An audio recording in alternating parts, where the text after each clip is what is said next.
Bonjour à toi, aujourd'hui on va parler de la node Celestia et de son installation sur un serveur et je vais t'expliquer comment on fait.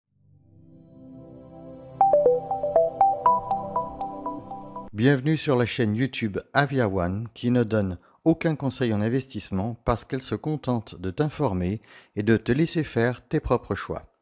Si tu as envie d'avoir encore des vidéos dans le même genre, fais-le savoir avec au moins un like et abonne-toi à la chaîne pour m'encourager à faire le plus de vidéos possible.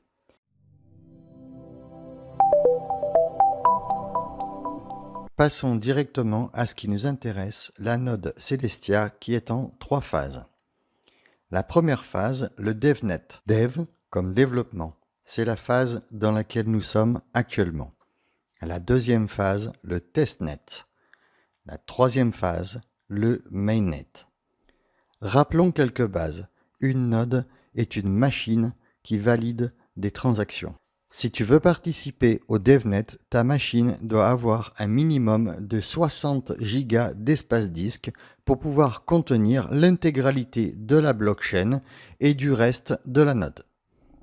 Dans une prochaine vidéo, je te montrerai des choses extrêmement basiques, comme comment commander un serveur et comment le mettre en route. Mais aujourd'hui, on va se concentrer uniquement sur la mise en route de la node Celestia. Il faut avouer que la documentation Celestia est particulièrement bien conçue. Il n'y a donc pas de grandes difficultés à effectuer l'installation de cette node. On va commencer par se connecter sur le terminal de commande. Pour démarrer, nous allons utiliser la documentation A. Il y a deux documentations, la documentation A et la documentation B. Vous verrez que le niveau est assez facile, c'est essentiellement des copier-coller. Il n'y a vraiment rien d'extraordinaire. On va commencer par faire notre premier copier-coller qui consiste à mettre à jour ce qui se trouve actuellement sur le serveur et faire un upgrade.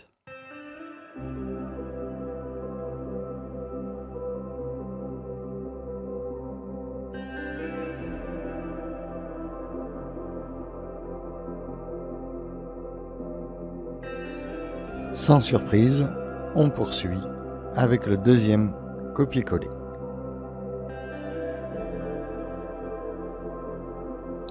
Pas de panique si vous voyez ce panneau, c'est juste une procédure de mise à jour Pending Kernel Upgrade. Vous appuyez sur OK pour valider la mise à jour.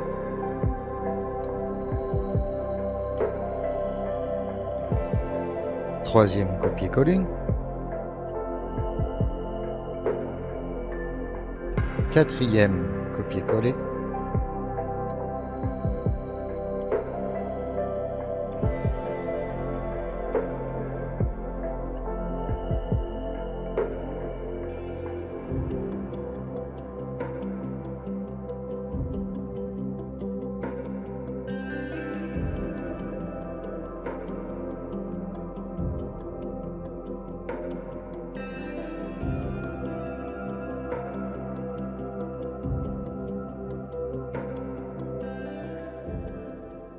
Alors là, j'attire votre attention parce que c'est le seul et unique endroit où vous allez avoir besoin de faire autre chose qu'un copier-coller et vous allez devoir modifier ces paramètres, indiquer le nom de votre node et le nom de votre wallet. Donc, vous allez prendre un éditeur de texte, changer votre nom.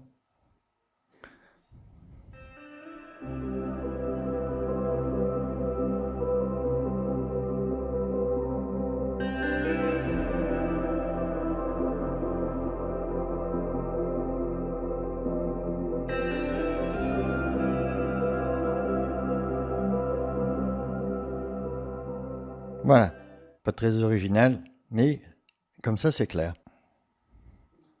Vous allez copier ce que vous venez de faire dans votre éditeur de texte et vous allez le coller dans votre terminal. En fait, vous allez dire à votre terminal et à la node que le nom de la node c'est Monsieur Michu et le nom du wallet, Wallet Michu. Voilà, c'était le seul endroit où vous devez modifier quelque chose. Et on va poursuivre avec des copier-coller.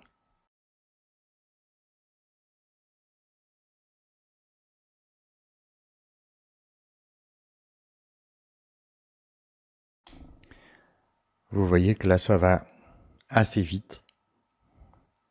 Et justement, faut faire attention de ne pas aller trop vite. Restez un petit peu concentré pour pas rater une ligne. Parce que le fait de rater ne serait-ce qu'une ligne va vous empêcher d'aller jusqu'au bout, voire même vous obliger à tout recommencer.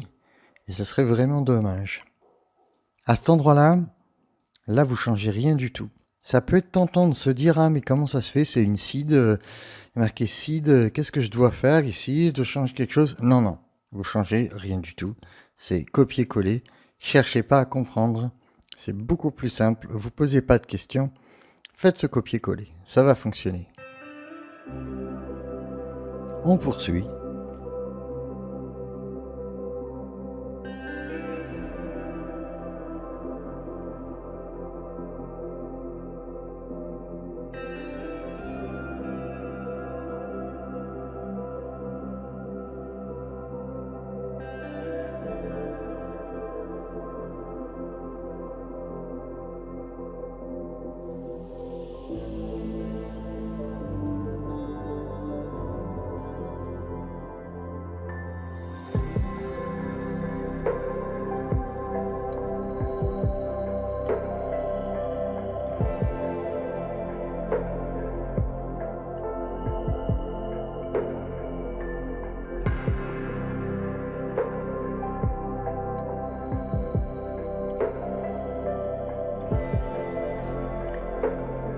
On poursuit.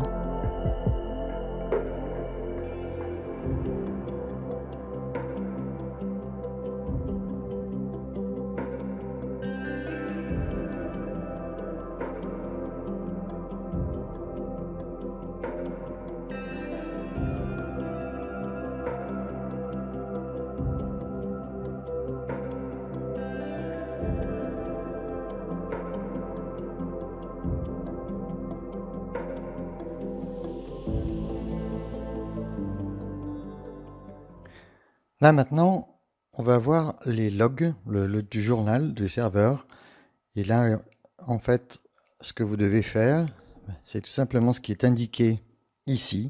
Vous allez presser CTRL-C sur votre clavier pour arrêter le défilement des logs. Là, ça commence à devenir intéressant parce que ce sont les clés et certains paramètres pour le wallet qui vont nous permettre par la suite de récupérer les tokens qui sont destinés à fonctionner avec la node et le DevNet. Donc, je copie cette ligne, la création de la clé,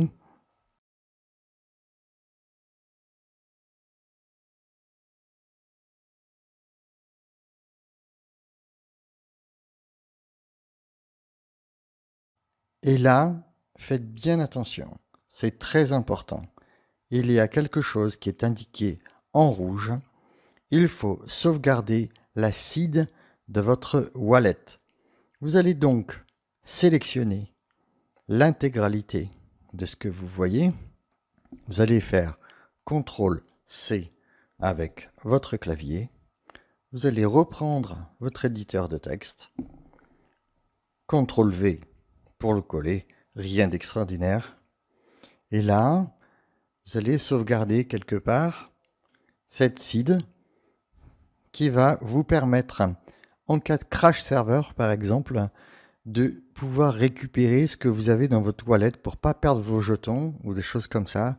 Donc c'est une habitude qu'il faut prendre, il faut toujours sauvegarder correctement vos seeds.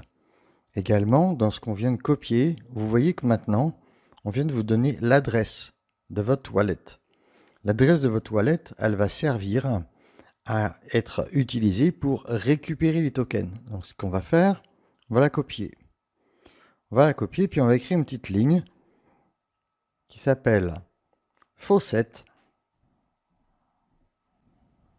espace, l'adresse de votre wallet. Voilà, c'est fait. On va donc copier cette petite ligne et on va aller sur le Discord de Celestia. Vous voyez que sur le Discord de Celestia, il y a deux choses essentielles. Il y a le DevNet qui va vous permettre d'avoir de l'aide. Je vous mettrai le lien dans la description. Vous pourrez poser toutes sortes de questions. Si vous voulez faire des modifications de paramètres très spécifiques, vous pourrez également poser ces questions à cet endroit-là. Et pour réclamer les tokens, c'est à cet endroit qu'il faut vous rendre dans Faucets. Vous allez coller. C'est donc l'adresse de votre wallet avec Faucet. Comme les précédents ont fait, ils ont réclamé. Une fois que c'est validé, vous aurez la confirmation Testnet token has been sent. Une fois que vous avez validé la demande de vos tokens, confirmation, tokens ont été envoyés, retour à la documentation.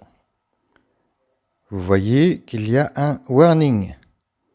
Le passe warning parce qu'il va vous dire une chose très importante. Il va vous dire qu'est-ce que votre serveur a fait jusqu'à maintenant. Il faut prendre la ligne, la copier, la coller. Et là, qu'est-ce qu'on obtient comme information? On obtient des informations importantes pour la suite de l'installation et il ne faut pas aller trop vite. Cette ligne va vous dire combien de blocs vous avez synchronisés avec la blockchain. On a un petit peu plus de 300 000 actuellement. Donc là, pour l'instant, depuis qu'on a démarré l'installation, on a synchronisé 19 181 blocs. Donc il y a encore un long moment avant que la synchronisation se termine.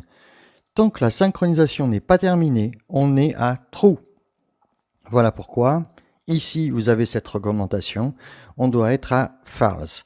Le jour où on sera à false, ça voudra dire qu'on sera parfaitement synchronisé avec la blockchain. Donc là, maintenant, ce que vous devez faire, c'est attendre. Pas de panique, vous pouvez fermer votre terminal, revenir même le lendemain ou 3 jours plus tard. Vous reprenez la même commande et vous allez refaire la même sélection, le même copier-coller pour vérifier si vous êtes à false. Bien sûr, là, on est encore à true. Donc il va falloir attendre un bon moment avant que ça soit terminé. Vous voyez la différence entre ces quelques minutes. Ça va quand même assez vite, le serveur travaille.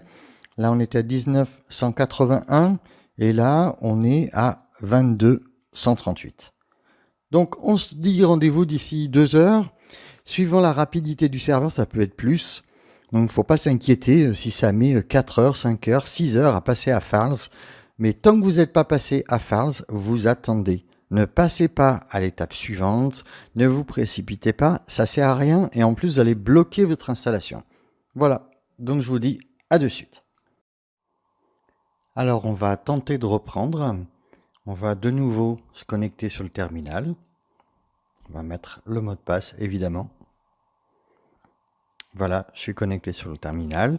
Je vais reprendre la même commande et aller vérifier si mon serveur s'est synchronisé correctement sur la blockchain.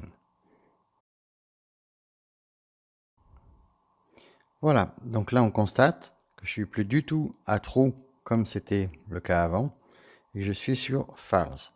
Ensuite, on va pouvoir faire une petite vérification. On va vérifier le statut.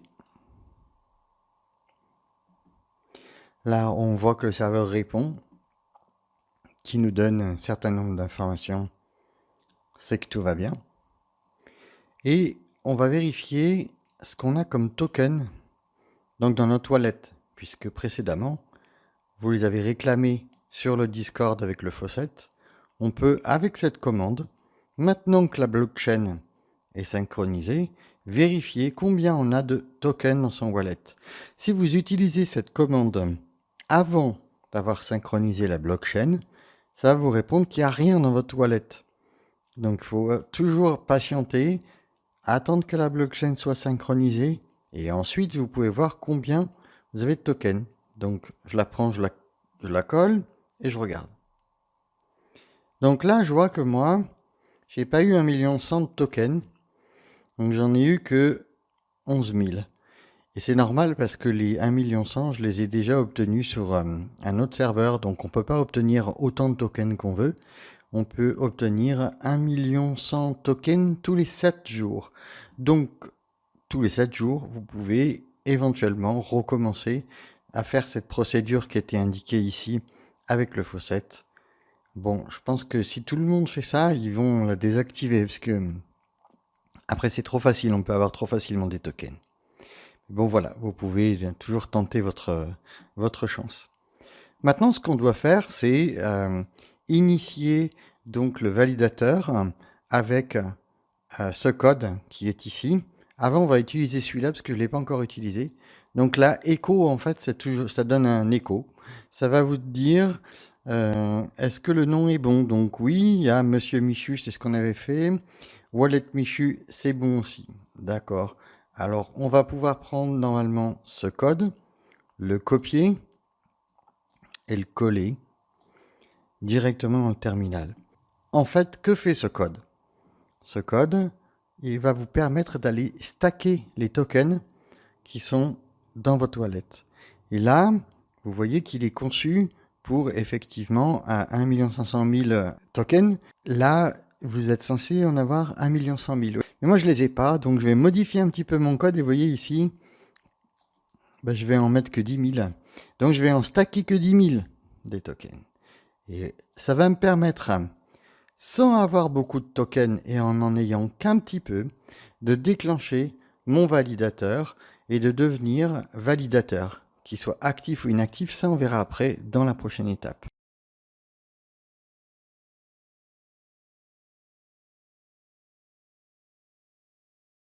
Mais voilà, c'est parti. Donc je vais cliquer sur Entrée.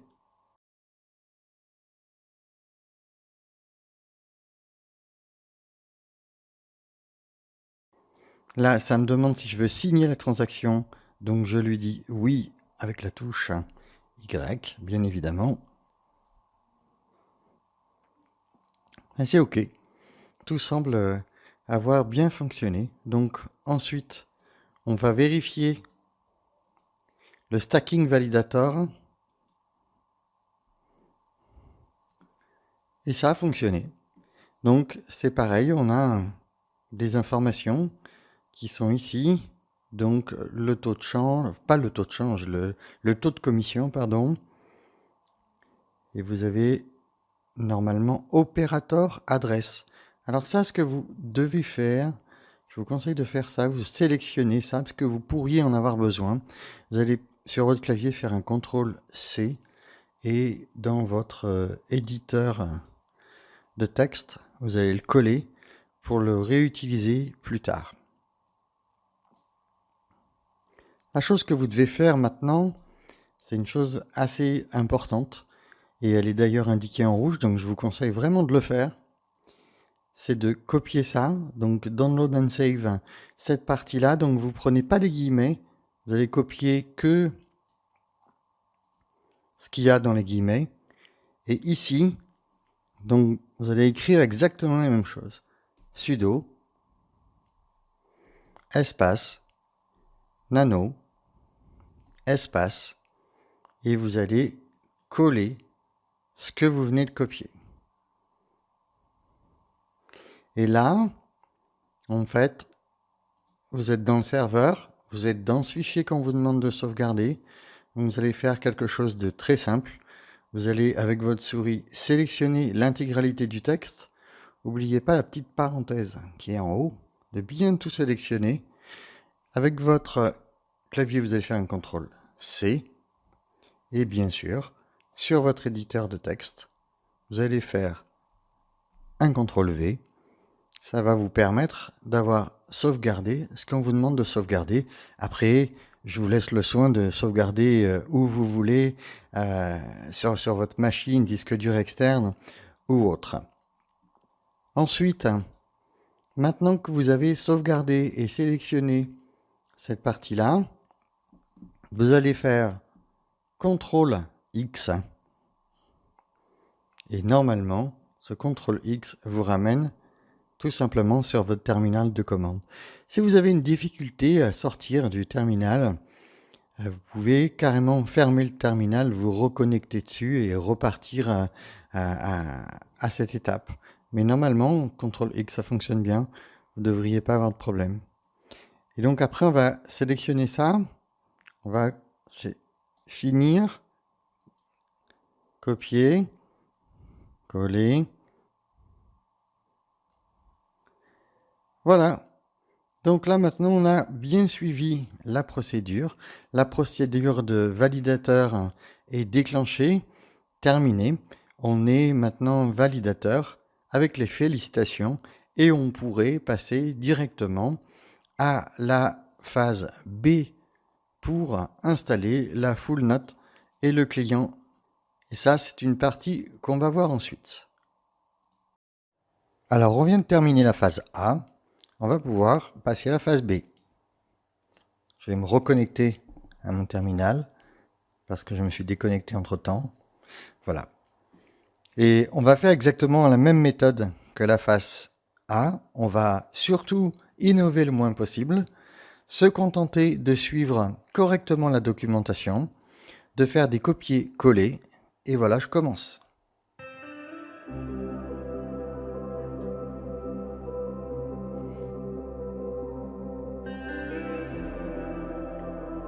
On vérifie la version qu'on a installée.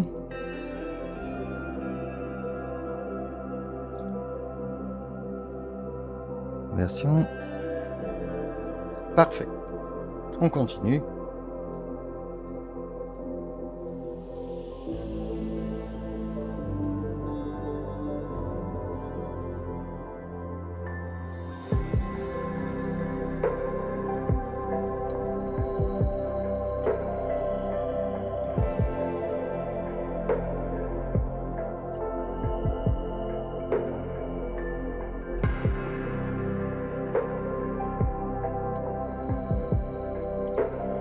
Là, si on voit plein de chiffres, en fait, c'est ce qui est expliqué ici. C'est qu'on peut continuer, c'est que tout va bien, que l'installation se déroule parfaitement. Et on continue nos magiques copier-coller.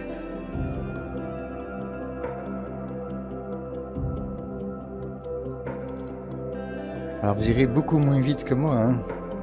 Vous prendrez le temps de lire un petit peu ce que vous faites, de vous poser 2-3 questions. À quoi ça peut servir ?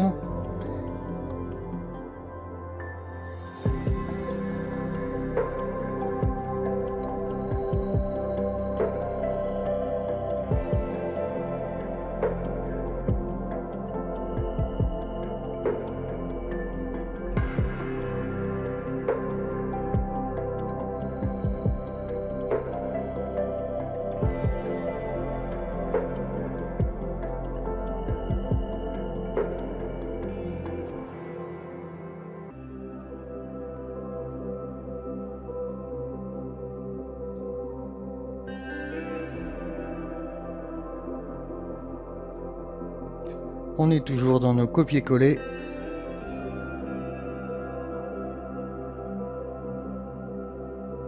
Vous voyez là, ça nous donne par exemple un exemple. IP4 avec une adresse IP. On voit bien que nous ici on a IP4 avec une adresse IP, que tout est conforme. Donc si la sortie est OK, on peut passer à la suite et c'est le cas.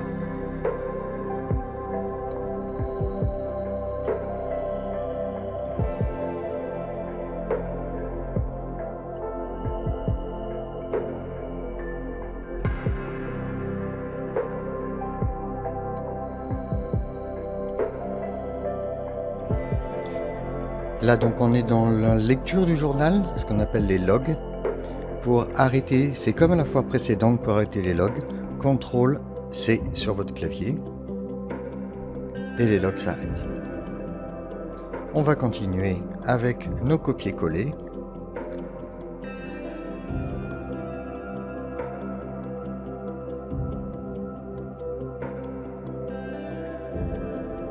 Donc la sortie, là on a une IP4 avec plein de chiffres, IP4 avec plein de chiffres, c'est que c'est toujours bon, on peut passer à la suite.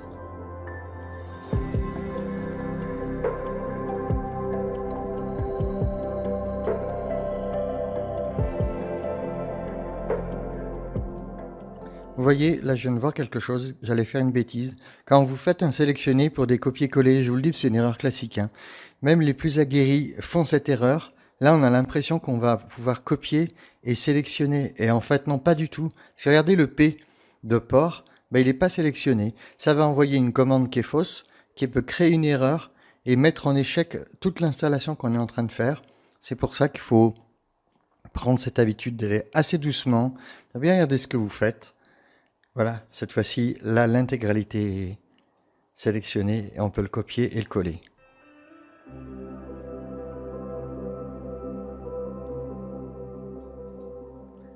On arrive à la fin sur la création et la mise en route du service. Là, on va redémarrer tous les systèmes et mettre en route les logs. Voilà, donc là, les logs se mettent en route. C'est bon signe, quand vous voyez beaucoup de lignes s'afficher, ça veut dire que le serveur parle et qu'il travaille. Pour arrêter les logs comme précédemment, CTRL-C. Donc, on vient de terminer l'installation de la partie B. Il existe également dans cette partie B une autre partie qui est la partie des questions des FAQ. Donc je vous mettrai également le lien dans la description. Je vous encourage à aller visiter cette page. Il y a beaucoup de commandes que vous allez pouvoir faire directement dans votre terminal de commande pour gérer votre node. Et là, ça va vous permettre de faire plein de découvertes, d'apprendre un peu comment ça fonctionne. Par exemple, si vous voulez vérifier combien vous allez dans votre wallet, tiens, c'est cette commande. Donc là, je vais la prendre au hasard et je vais faire ça. Donc, quelle est la balance dans mon wallet? Voilà, donc là, je vois que j'ai 1000 tokens dans mon wallet. Voilà, en gros, un petit peu ce que vous pouvez faire avec cette page. La dernière partie que je voulais vous montrer, c'est où se trouve le validator. Donc, comme votre but sûrement, ça doit être d'avoir assez de tokens pour être validateur. C'est un peu amusant en fait de participer à cette expérience. Donc, il faut aller sur Celestia Observer dans la partie validator. Dans cette partie-là, je vous avais montré précédemment certaines choses à enregistrer. Donc ça, c'est les choses que vous devez ne pas oublier d'enregistrer. C'est comment vous avez appelé votre wallet et votre node. Là, précédemment, il y avait votre adresse, l'acide, le nom de validateur qu'on a vu et également ça que vous avez déjà sauvegardé quelque part normalement. Et donc là, si vous prenez votre adresse, que vous allez directement ici et que vous la collez, vous allez voir que le validateur, maintenant, vous connaît. Et donc, il sait que vous aviez 11 000 tokens dans votre wallet, que vous avez stacké des tokens chez Monsieur Michou, donc la note qui s'appelle Monsieur Michu. Et Monsieur Michu, il est là. Donc, c'est nous, c'est ce qu'on vient de faire, c'est la node. Donc, ça vous montre un peu. Donc là, vous voyez que dans la délégation, il n'y a pas grand-chose. Donc, du coup, vous ne pouvez pas être un validateur avec un statut opérationnel. Pour avoir un statut opérationnel, il faut un minimum de 2 millions de tokens. Voilà, donc là, si vous voulez voir un validateur opérationnel, c'est votre serviteur. Ça, c'est la mienne, le mien de node. Il paraît qu'on dit là ou le, apparemment le. Vous ferez un peu comme vous voulez. Donc ça, c'est mon node, mon nœud de validation qui se trouve ici, dans lequel, où effectivement, vous voyez, il y a beaucoup plus d'opérations que dans le validateur qu'on vient d'effectuer, qui lui est beaucoup plus récent. Voilà en gros ce que je voulais vous montrer. J'espère que tout ça est vraiment parfaitement accessible aux débutants. C'est pratiquement d'ailleurs une vidéo pour les débutants. J'ai occulté le plus de détails possible techniques de façon à ce que vous ayez juste à suivre pas à pas les opérations pour vous retrouver devant cette interface, dire que bon ben maintenant ça y est, vous pouvez éventuellement être validateur, que le node est construit pour vous, que vous êtes dedans, vous êtes dans le projet Celestia intégré. C'est un petit investissement de départ de 10 € par mois pour un petit VPS. Vous pouvez même arrêter le VPS après, mais surtout ce que ça vous donne, c'est une expérience, c'est une marche, vous pouvez monter une marche vers la technique, et c'est une sorte de jeu, mais un jeu technique. Voilà, j'espère que cette vidéo vous a plu, qu'on se retrouvera bientôt dans une prochaine vidéo. N'oubliez pas, comme d'habitude, le petit like qui fait plaisir et de cliquer sur la cloche pour vous abonner, pour recevoir les prochaines notifications lorsqu'une vidéo sortira. Je vous remercie à tous et à bientôt. Ciao.